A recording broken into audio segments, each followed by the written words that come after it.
우리는 종종 하나님을 잘 섬기다가 나이가 많이 들어서 은퇴 후에는 놀랍게도 하나님을 떠나는 사람, 배교하는 사람들의 소식을 종종 듣게 됩니다. 또한 교회가 매우 건강하게 성장하다가 시간의 흐름에 따라 탐욕과 세상 정욕에 휘둘려 성장주의라는 우상에 빠져버리게 되면 하나님을 떠나는 참교회답지 못한 모습들을 띠게 되는데, 종종 그러한 교회들이 우리 주변에 있음을 우리는 목도하게 됩니다.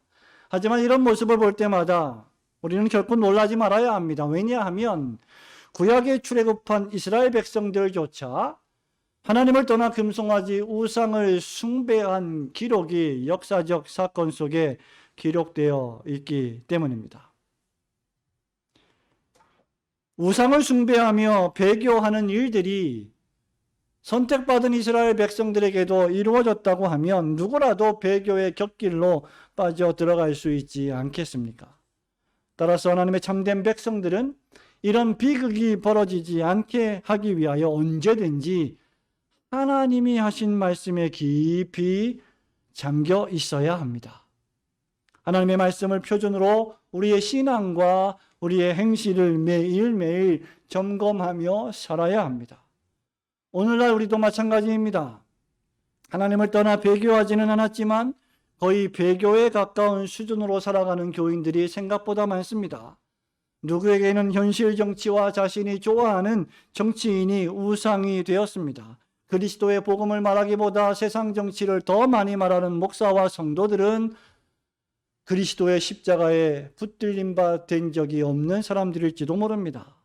또 다른 누군가에는 코로나 전염병의 시대가 하나님을 떠나고 예배를 드리지 않는 배교의 원인이 되기도 했습니다. 하나님은 이스라엘 백성들에게 그러하셨던 것처럼 오늘도 우리들을 저울에 달아보고 계십니다. 하나님은 6절 말씀처럼 우리를 여러 가지 고난으로 요란하게 하십니다. 하나님께서 여러 가지 상황과 환경을 통하여 우리를 요란하게 하시는 이유는 단 한 가지입니다. 하나님께로 돌아와 회개하고 하나님을 더욱 잘 경배하고 섬기게 하시기 위함입니다. 저는 지금 우리가 살고 있는 이 시대가 하나님이 우리를 달아보시는 시대라고 생각됩니다. 이런 시대에 참교회와 거짓교회가 드러날 것입니다. 이런 시대에 순수한 교회와 덜 순수한 교회가 구분될 것입니다. 이 요란한 시대에 우리는 참교회와 순수한 교회가 되기 위해 더욱 부단히 말씀과 신앙생활에 정진하고 우리의 삶을 말씀에 비추어 개혁해야 할 것입니다. 요란한 시대의 신앙개혁, 오늘 이 아침에 세 가지를 통하여 하나님의 은혜를 충만히 누리기를 소망합니다. 첫 번째로 우리가 더욱 여호와 하나님과 함께하며 하나님을 찾는 신앙이 요란한 시대를 살아가며 우리의 신앙을 개혁하는 첩경입니다. 우리 1절부터 2절 말씀 함께 다시 읽어봅니다. 하나님의 영이 시작. 하나님의 영이 오데세의 아들 아사랴에게 임하시매 그가 나가서 아사를 맞아 이르되 아사와 및 유다와 베냐민의 무리들아 내 말을 들으라. 너희가 여호와와 함께하면 여호와께서 너희와 함께하실지라. 너희가 만일 그를 찾으면 그가 너희와 만나게 되시려니와 너희가 만일 그를 버리면 그도 너희를 버리시리라. 아멘. 선지자 아사랴는 잘 알려지지 않은 무명의 선지자였습니다. 그러나 하나님의 영이 아사랴 선지자에게 임했습니다. 그러자 그는 강력한 하나님의 말씀을 대언하는 선지자가 되었고 왕 앞에서 주저함 없이 하나님의 말씀을 들으라고 명령했습니다. 이 선지자 아사랴가 지금의 에디오피아 왕국인 구스와의 전쟁에서 승리하고 돌아온 당시 유대의 왕인 아사 왕에게 하나님의 말씀을 전하기 시작합니다. 그 말씀의 핵심은 무엇입니까? 여호와 하나님과 함께하라는 것이었고 끊임없이 하나님을 찾으라는 명령이었습니다.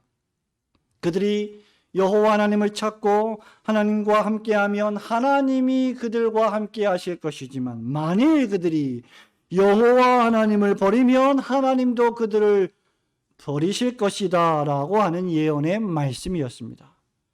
지금 선지자 아사랴는 승리하고 개선장군처럼 금이 환영하며 돌아오는 아사 왕에게 여기서 만족하지 말고 하나님이 원하시는 뜻을 더욱 받들라고 말씀하고 있습니다. 그것이 무엇입니까? 더욱 하나님을 찾고 구하고 하나님과 함께 거하기를 작정하라는 말씀입니다.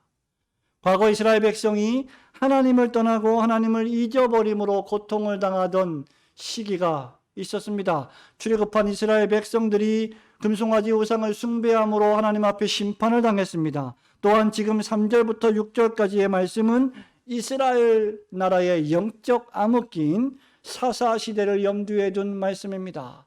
제사장도 없고 참신도 없고 왕도 없고 율법도 없은 지가 오래되어 사람들이 저마다 자기 생각에 옳은 대로 방종하며 살아가던 시대를 말하고 있습니다. 3절에 따르면 이스라엘에게는 참신이 없었습니다. 가르치는 제사장도 없었습니다. 율법도 잊어버린 지 오래입니다.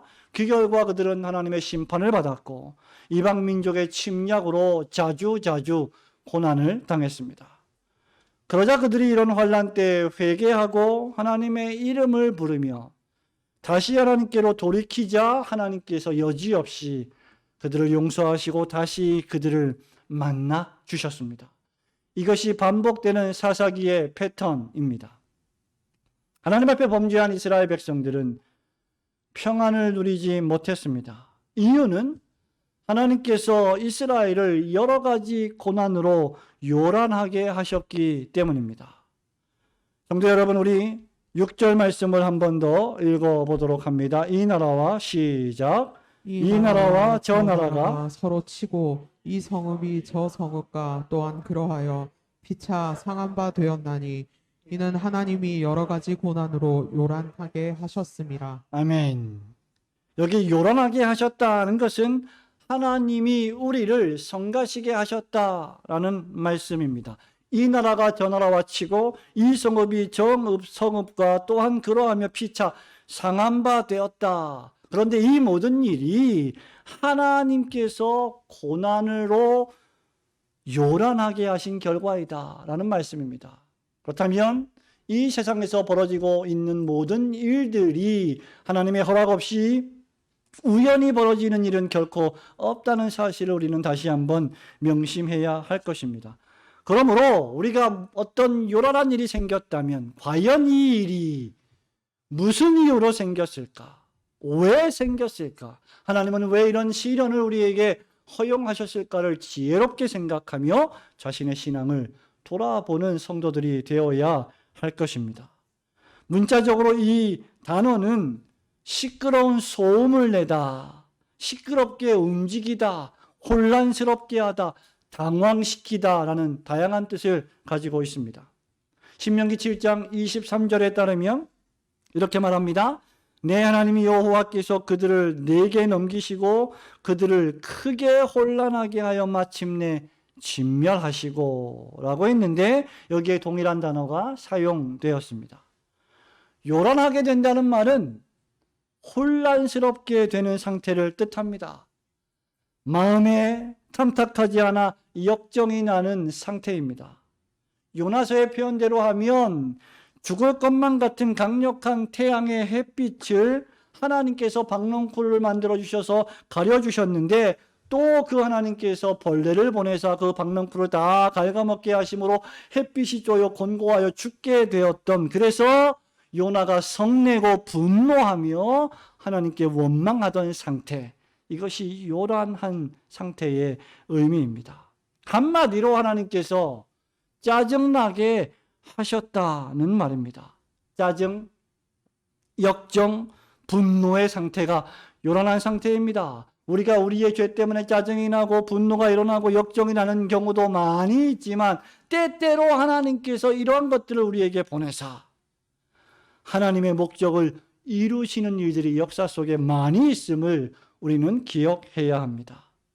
바로 이 요란한 상태의 선지자는 우리에게 마음을 강하게 하라, 내 손이 약하지 않게 하라고 명령합니다. 성도 여러분, 지금 우리가 처한 코로나 상황이 그렇지 않습니까? 1년 6개월 동안 계속되는 이 어려운 시간들이 우리에게 그것을 상기시키고 있지 않습니까? 또다시 거리두기 4단계의 종교활동 전면 비대면 원칙이라는 초유의 사태를 맞이했습니다. 하지만 여러분, 이런 때 우리가 할 일은 선지자가 말하는 것처럼 더욱 하나님을 찾는 것입니다.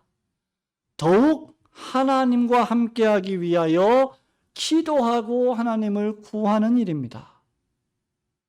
확실히 오늘날 우리는 이 성읍이 저 성읍을 치고 이 사람이 다른 사람을 치고 비난하는 시대를 살아가고 있습니다. 자신만이 옳으며 자신과 생각이 다른 자는 악으로 규정하는 시대입니다. 그러니까 평안하지 못하고 세상이 요란할 뿐입니다. 세상은 평화 원하지만 복음성가 가사에 있는 것처럼 세상은 평화를 추구할 능력이 없습니다. 하지만 우리는 이러한 때에 생각할 줄 알아야 합니다. 왜 이런 일이 벌어졌을까? 하나님은 왜 이런 상황을 우리에게 허용하실까? 결론은 교회가 더욱 하나님 보시기에 순결한 교회가 되고 성도들이 하나님 보시기에 더욱 순수한 성도들이 되어 하나님께로 돌아와 하나님만을 찾고 하나님과 함께 하게 하시기 위함입니다. 그러므로 코로나 시대는 하나님을 떠나라고 하는 신호가 아닙니다. 하나님을 떠나거나 세상 문화와 조류에 흘러 떠내려 가도록 자신을 방치해서는 안 됩니다. 상황과 환경이 이러니까 어쩔 수 없다는 식으로 자포자기하거나 자기 게으름을 합리화해서도 결코 안 됩니다. 교회는 다양한 종류의 방법을 동원하여 어떤 방식으로든 모이기에 힘써야 합니다. 이 요란한 시대에 참된 신앙의 개혁은 어떤 방식으로든지 하나님을 찾고 하나님께 기도하며 하나님을 의지하고 하나님을 섬기는 것으로 이루어집니다. 그러니 여러분 개인적인 인생에서, 여러분 가정에서, 교회 공동체 안에, 사회와 국가 안에 뭔가 성가시고 요란한 일이 생겼다면 바로 그때가 하나님을 찾고 하나님께 기도해야 할 때임을 기억하시기 바랍니다. 하나님께 지혜를 간구하며 더욱 하나님을 찾고 가까이 하는 방법이 무엇인지 하나님의 백성들은 생각할 줄 알아야 합니다. 고난과 역경의 시대에 깨어 근신하여 더욱 하나님을 찾고 구하며 하나님을 가까이 하시는 성도들이 되시기를 주님의 이름으로 축원합니다. 요란한 시대의 신앙개혁 두 번째는 함께 모여 하나님이 미워하시는 가증한 우상들을 제거하는 신앙입니다. 무엇이 개혁신앙입니까? 자기 마음속에, 자기 생활 속에 하나님이 미워하시는 우상을 파괴하고 제거하는 것이 참된 개혁의 신앙입니다.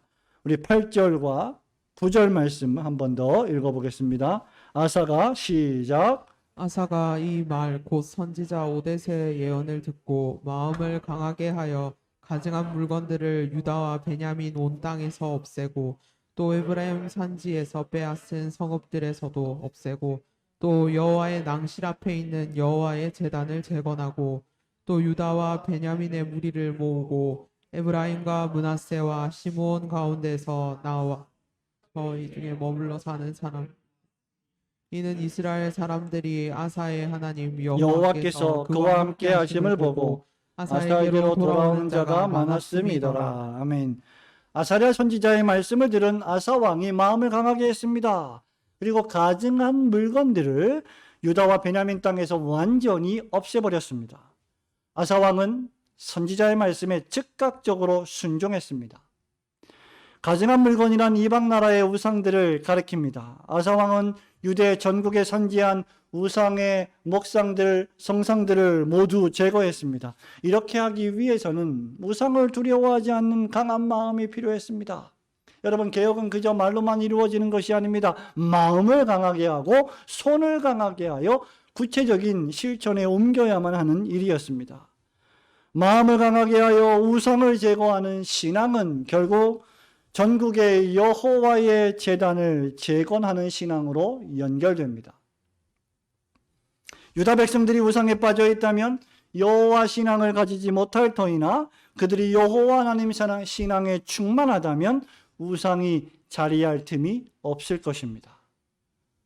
오늘날 우리들에게도 잘 생각해 보십시오. 하나님께 집중하지 못하게 만드는 여러 가지 장애물들, 여러 가지 우상들이 있습니다. 우리가 그것들에 빠져 있다면, 하나님을 잊어버릴 정도로 그것에 몰입해 있다면 결국 하나님 중심의 신앙을 가지지 못할 것은 뻔합니다. 그러나 우리가 여호와 하나님 중심의 신앙에 충만해 있다면 세상의 우상과 가증한 것들이 우리의 마음을 빼앗지 못할 것입니다. 오늘날 하나님을 가까이 하게 하는 일에 장애를 초래하는 우상들은 무엇입니까? 오늘날 우리는 대단한 집중력 부족의 시대에 살아갑니다. 온라인 시대, 코로나 시대가 낳은 폐해 가운데 하나는 대학생들조차, 청년들조차, 중고등학생들은 말할 것도 없고 국어 독해가 떨어진다는 것입니다.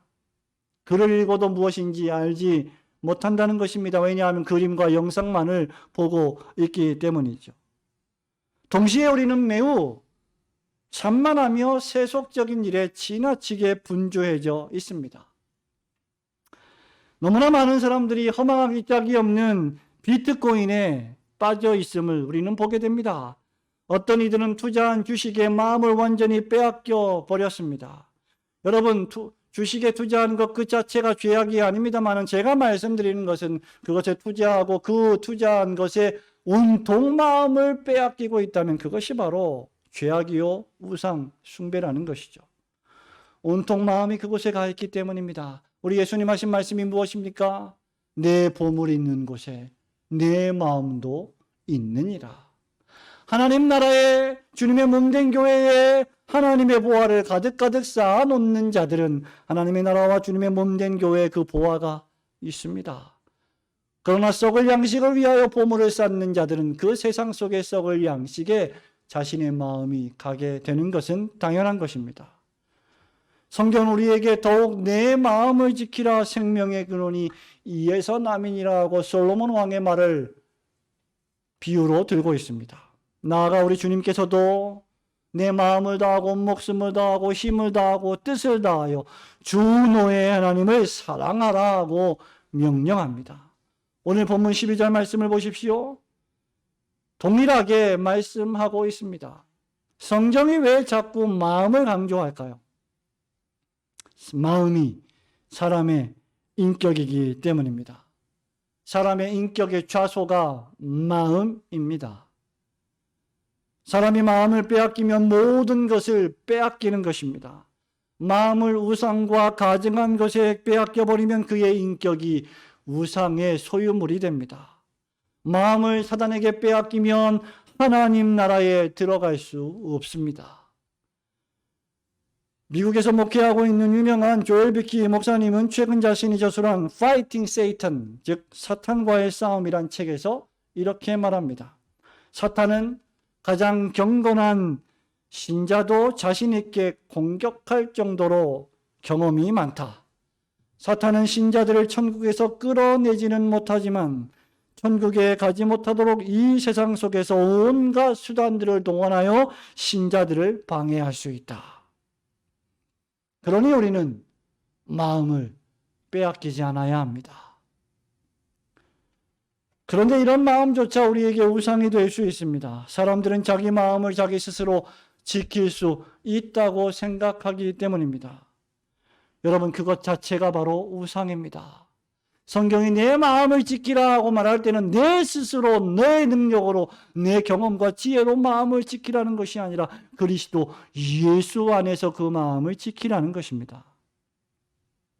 여러분, 그렇지 않고 자기의 능력으로 마음을 지키려 하는 것이 바로 인본주의입니다. 만일 그것이 가능했다면 스스로 생명을 끊는 자살이나 남을 죽이는 살인은 존재하지 않았을 것입니다. 사람들은 돈이나 권력이 자신을 지켜줄 수 있을 것이라 생각합니다. 그러나 돈이나 권력은 너무나 가변적이어서 신뢰할 대상이 되지 못합니다. 사람들은 의술이나 의학이 또는 심리학이 자신을 고치고 안정시켜 줄 것이라 생각합니다. 그래서 교회를 다니는 이유도 병을 고치기 위하여, 말씀을 듣는 이유도 세상에서 잘 살고 행복해지기 위해서 그렇게 합니다. 하지만 이런 행동은 그리스도의 십자가 복음을 한낱 질병의 치료로 축소 또는 왜곡하는 것일 뿐입니다. 이런 모든 것들이 다 우리가 버려야 할 마음속에 가증한 우상들입니다. 성도는 마음을 강하게 하여 이 우상들을 우리의 마음에서 제거해야 합니다. 하지만 여러분, 우상을 제거하는 것만으로는 충분하지 않습니다. 마치 병에 걸렸다가 병에서 낫는 것만으로는 충분하지 않은 것과 같습니다. 우리는 강해져야 합니다. 우리는 건강해져야 합니다. 아사 왕은 유다 백성들을 모았습니다. 심지어 북왕국 이스라엘 사람들조차 하나님께서 아사와 함께 하시는구나, 우리가 아사에게로 가자 해서 아사 왕에게로 몰려들었습니다. 그들은 신앙의 중심지를 상징하는 예루살렘에 모였습니다. 거기서 제사를 지냈습니다. 마음을 다하고 목숨을 다하고 여호와를 찾기로 언약했습니다. 그들이 그렇게 마음속에 가득한 우상을 버리고 그 마음을 하나님께 드리자 놀랍게도 여호와께서 그들을 만나주시고 그들의 동서남북 사방에 평안을 주셨습니다.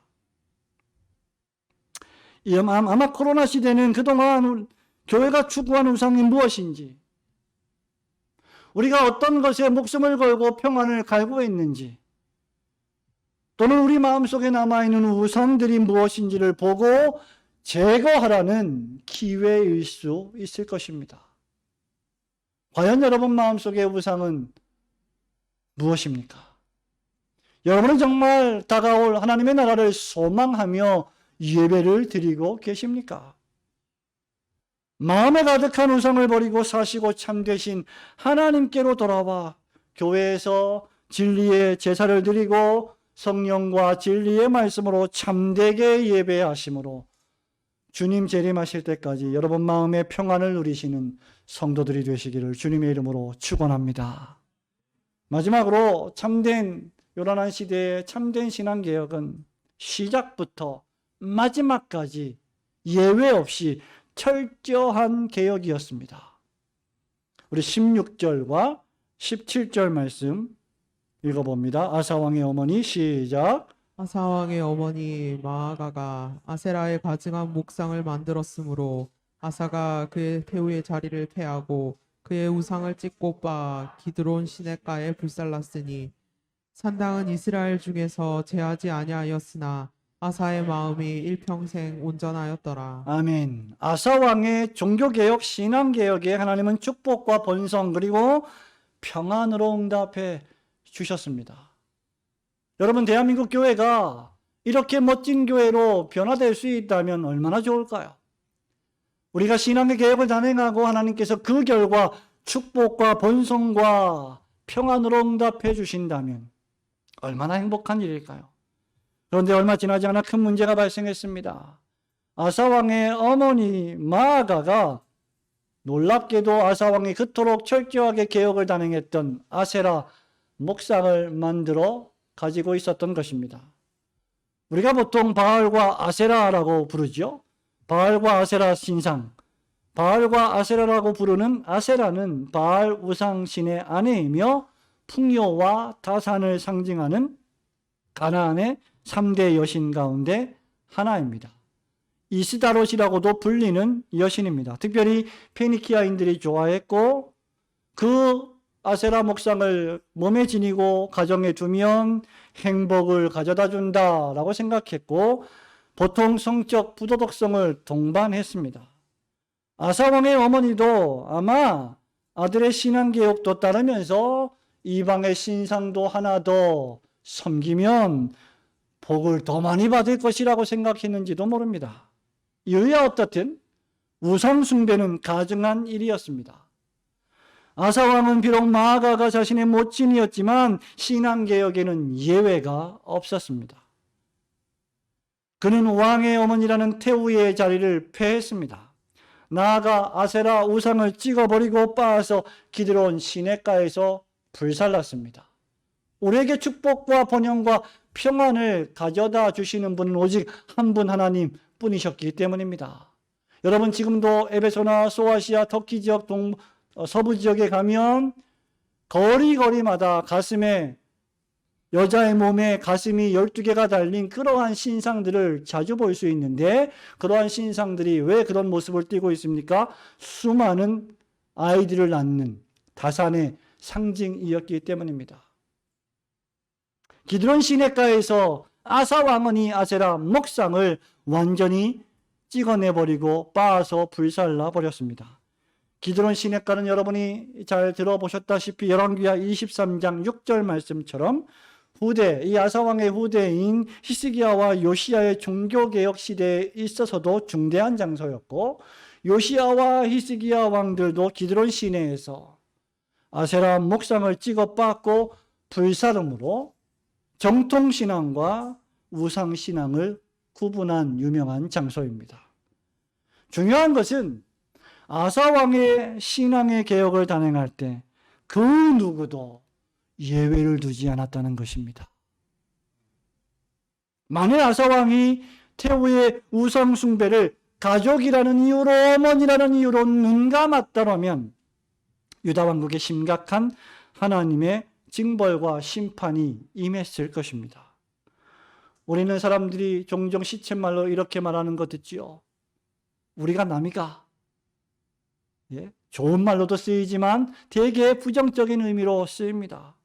다 좋은 게 좋은 거지, 뭐 그렇게 빡빡하게 굴어 라고 그러면서 가족과 친척과 친한 친구 사이에 뒤를 봐주며 심지어 죄악도 용인하고 모른 척하는 상황을 목도하게 됩니다. 학연, 혈연, 지연으로 오직 그들만의 리그를 만들어서 다른 이들을 배척하고 악과 죄를 저지릅니다.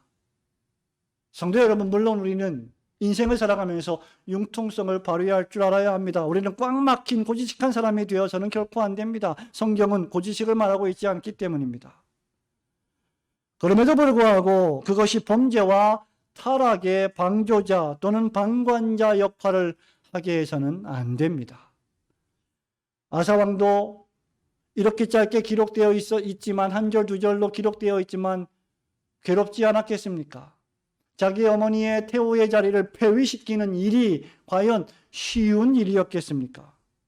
하지만 신앙의 개혁에는 예외가 없습니다. 그 누구도 하나님 말씀 앞에 평등해야 하며 동일한 경고와 권면을 받아야 합니다.